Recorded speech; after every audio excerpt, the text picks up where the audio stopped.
Greetings, Danny fans. It's that time again. We are now up to chapter 11 and into the woods.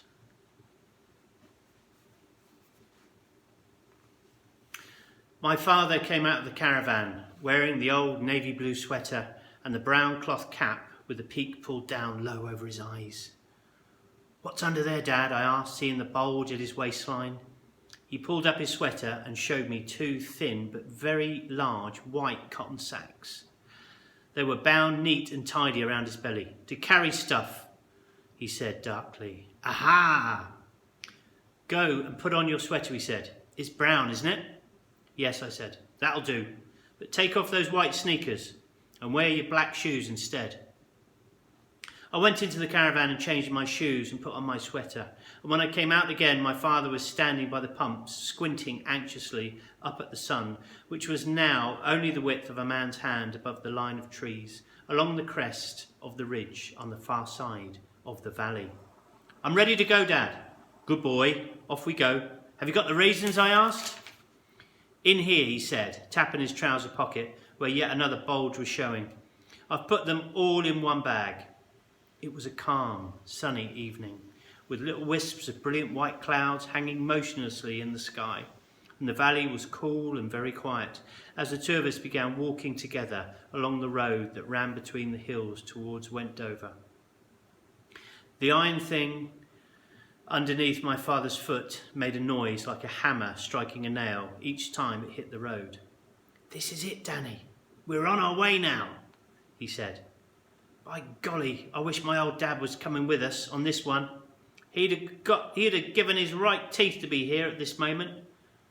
"Mum too," I said. "Ah yes," he said, giving a little sigh. "Your mother would have loved this one." Then he said, "Your mother was a great one for walking, Danny, and she would always bring something home with her to brighten up the caravan. In summer it was wild flowers or grasses.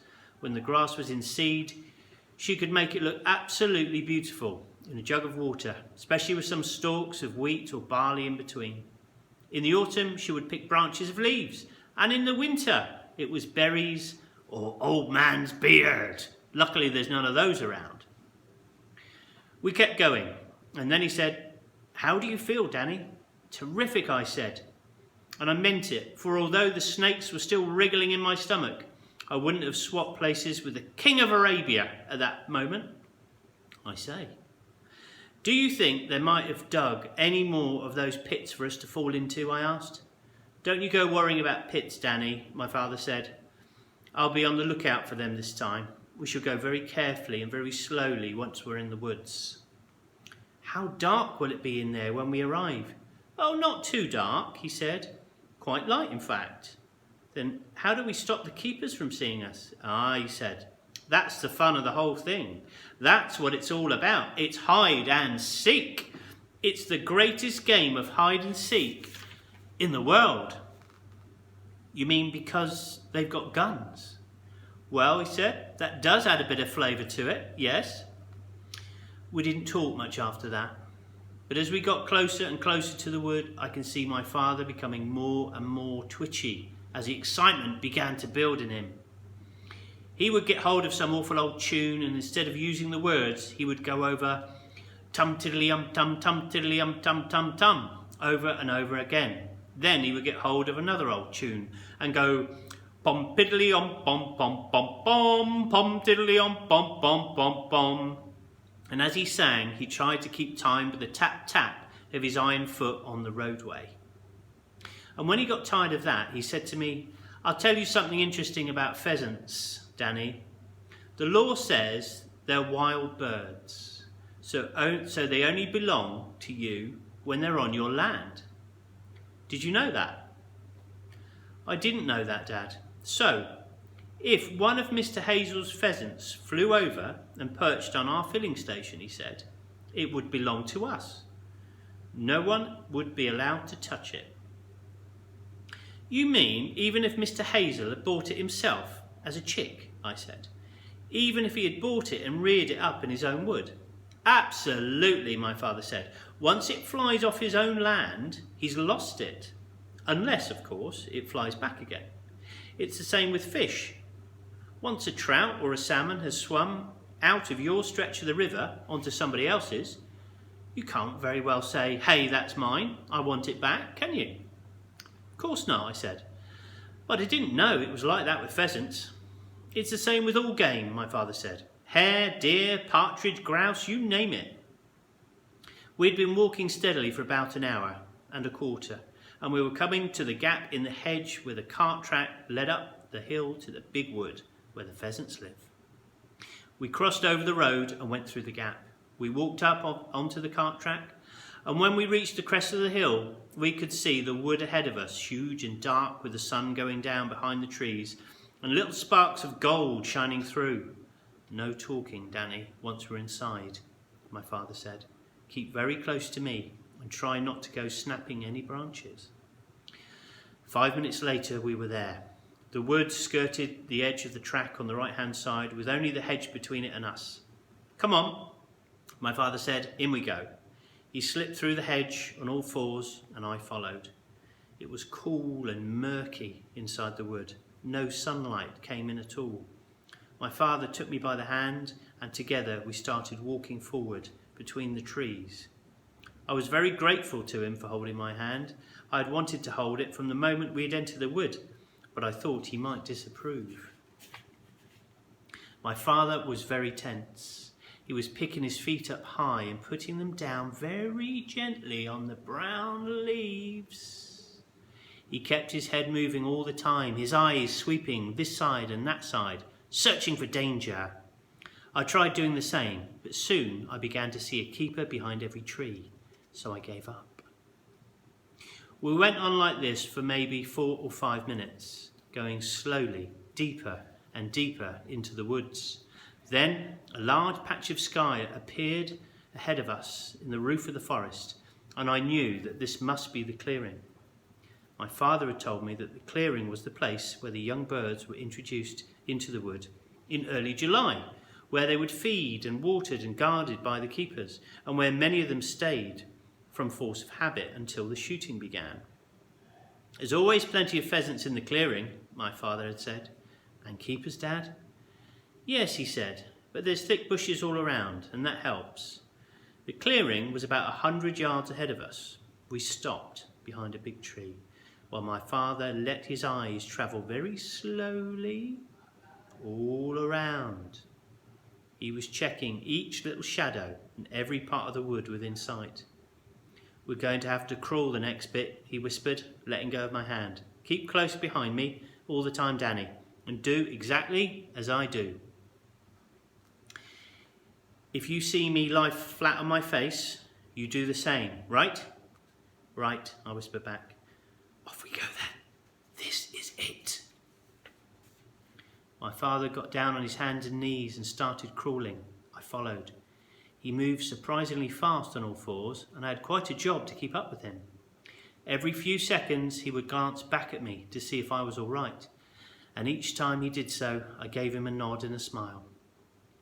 We crawled on, and then at last we were kneeling safely behind a big clump of bushes right on the edge of the clearing. My father was nudging me with his elbow and pointing through the branches at the pheasants. The place was absolutely stiff with them. There must have been at least 200 huge birds strutting around amongst the tree stumps. "You see what I mean?" he whispered. It was a fantastic sight, a poacher's dream come true, and how close they were. Some of them were not 10 paces from where we knelt. The hens were plump and creamy brown. They were so fat their breast feathers almost brushed the ground as they walked. The males were slim and elegant, with long tails and brilliant red patches around their eyes like scarlet spectacles. I glanced at my father. His face was transfixed in ecstasy. The mouth was slightly open and the eyes were sparkling bright as they stared at the pheasants. "There's a keeper," he said softly. I froze. At first I didn't dare even take a look. "Over there," my father whispered. I mustn't move, I told myself, not even my head. "Look carefully," my father whispered.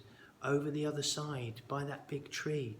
Slowly I swiveled my eyeballs in the direction he indicated. Then I saw him. Dad, I whispered. Don't move now, Danny. Stay well down. Yes, but Dad. It's all right. He can't see us. We crouched close to the ground, watching the keeper. He was a smallish man with a cap on his head and a big double-barrelled shotgun under his arm.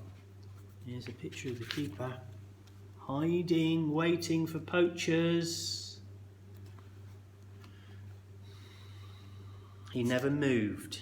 He was like a little post standing there. Should we go? I whispered. The keeper's face was shadowed by the peak of his cap, but it seemed to me he was looking straight at us. Should we go, Dad? Shh, my father said. Slowly, never taking his eyes from the keeper, he reached into his pocket and brought out a single raisin. He placed it in the palm of his right hand, and then quickly, with a little flick of the wrist, he threw the raisin into the air.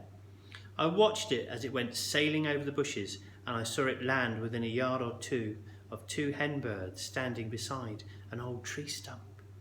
Both birds turned their heads sharply at the sound of the raisin. Then one hopped over and made a quick peck at the ground, and that must have been it. I looked at the keeper. He hadn't moved.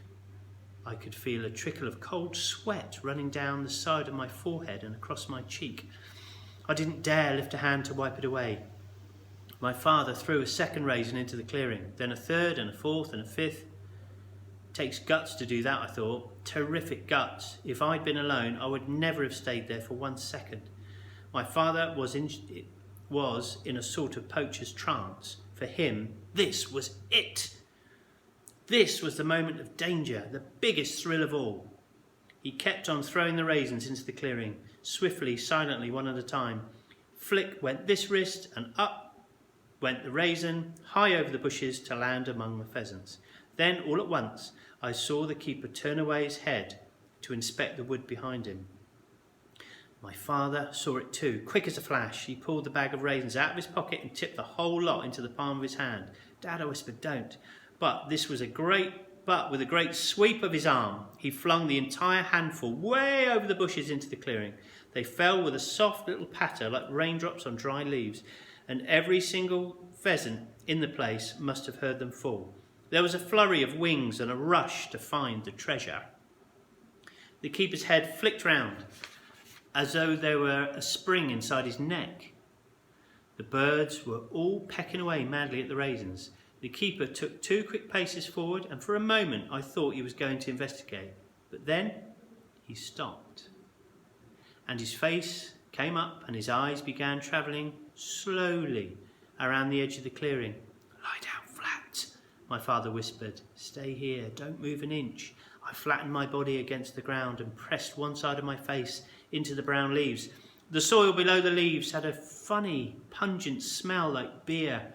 Out of one eye I saw my father raise his head just a little bit to watch the keeper. He kept watching. Don't you love this? He whispered to me. I didn't dare answer. We lay there for what seemed like 100 years. At last, I heard my father's whisper.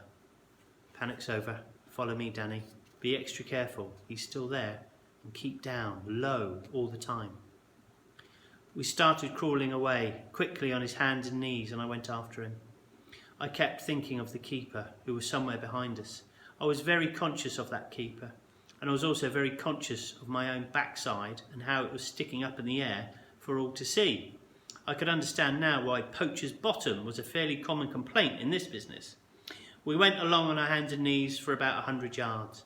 Now run, my father said.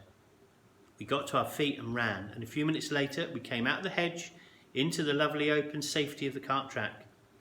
It went marvellously, my father said, breathing heavily. Didn't it go absolutely marvellously? His face was scarlet and glowing with triumph. Did the keeper see us? I asked. Not on your life, he said, and in a few minutes the sun will be going down and the birds will all be flying up to roost, and that keeper will be sloping off home to his supper. Then all we've got to do is go back again and help ourselves. We'll be picking them up off the ground like little pebbles. He sat down on the grassy bank below the hedge. I sat down close to him. He put his arm around my shoulders and gave me a hug. You did well, Danny, he said. I'm right proud of you. So that was chapter 14. What happens now in chapter 15? It's the keeper. Do you think something's going to happen? Oh, it might do. Let's have a little look.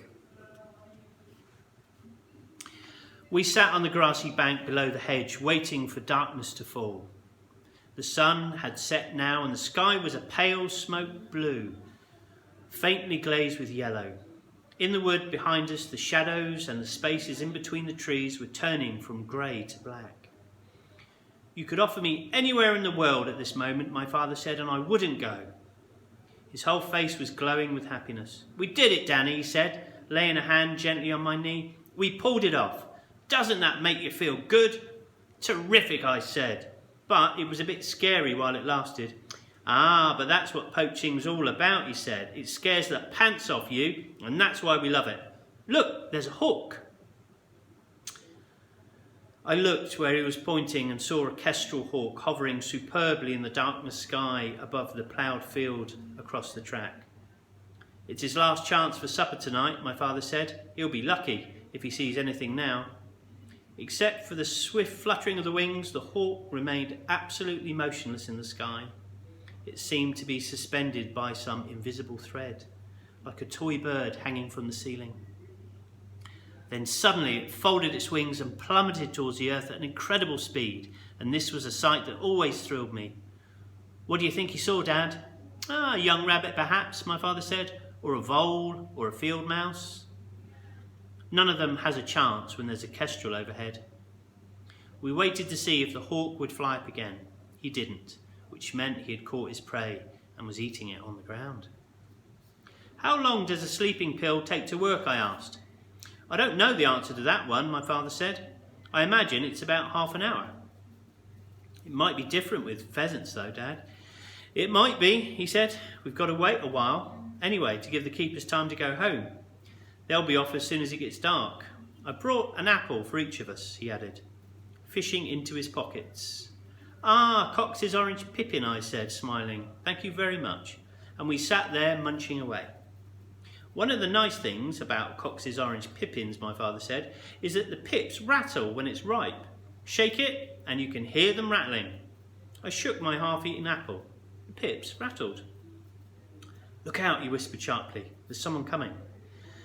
The man had appeared suddenly and silently out of the dusk and was quite close before my father saw him. It's another keeper, he whispered. Just sit tight and don't say a word. We both watched the keeper as he came down the track towards us.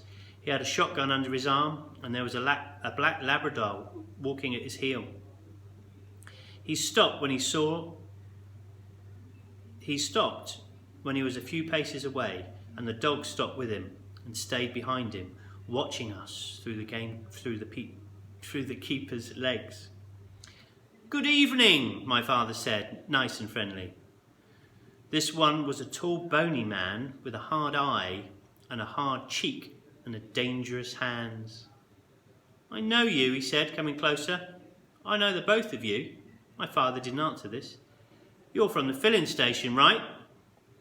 His lips were thin and dry with some sort of a brownish crust over them. You're from the filling station. That's your boy, and you live in that filthy old caravan, right? What are we playing, my father said. 20 questions? The keeper spat out a big gob of spit, and I saw it go sailing through the air and land with a plop on a patch of dry dust 6 inches away from my father's plastered foot. It looked like a little baby oyster lying there. Beat it, the man said. Go on, get out. When he spoke, his upper lip lifted above the gum, and I could see a row of small, discoloured teeth. One of them was black. The others were brownish yellow, like the seeds of a pomegranate. This happens to be a public footpath, my father said. Kindly do not attack us. The keeper shifted the gun from his left arm to his right. You're loitering, he said, with intent to commit a nuisance. I could run you in for that. No, you couldn't, my father said. All this made me rather nervous. I see you broke your foot, the keeper said. You didn't by any chance fall into a hole in the ground, did you? Been a nice walk, Danny, my father said, putting a hand on my knee, but it's time we went home for our supper. He stood up, and so did I, and we wandered off down the track the way we had come, leaving the keeper standing there, and soon he was out of sight in the half-darkness behind us. That's the head keeper, my father said. His name is Rabbits. Do we have to go home, Dad? Home? My father said. My dear boy, we're just beginning. Come in here. There was a gate on our right leading into a field, and we climbed over it and sat down behind the hedge. Mr. Rabbit is also due for his supper, my father said. You mustn't worry about him. We sat quietly behind the hedge, waiting for the keeper to walk past us on his way home. A few stars were showing, and a bright three-quarter moon was coming up over the hills behind us in the east. We have to be careful of that dog, my father said. When they come by, hold your breath and don't move a muscle. Won't the dog smell us out anyway, I asked. No, my father said, there's no wind to carry the scent. Look out, here they come, Danny, don't move. The keeper came loping softly down the track with the dog padding quiet and soft-footed at his heel. I took in a deep breath and I held it as they went by. When they were some distance away, my father stood up and said, It's all clear. He won't be coming back tonight. Are you sure? I'm positive, Danny. That's about the other... But what about the other one, the one in the clearing? He'll be gone too. Might one of them be waiting for us at the bottom of the track, I asked, by the gap in the hedge? There wouldn't be any point in them doing that, my father said. There are at least 20 different ways of reaching the road when you come out of Hazel's Wood. Mr. Rabbit knows that. He stayed behind the hedge for a few minutes more just to be safe. Isn't it a marvellous thought, Danny, my father said, that there's about 200 pheasants at this very moment roosting up in the trees, and already they're beginning to feel a little bit groggy. Soon they'll be falling out of the branches like raindrops. The three-quarter moon was well above the hills now, and the sky was filled with stars as we climbed back over the gate and began walking up the track towards the wood. And that is the end of chapter 15. Now there's only a few chapters left. Thank you for staying with me for Danny the Champion of the World, and I will see you soon for the last few chapters of the story. I wonder what will happen at the end. See ya.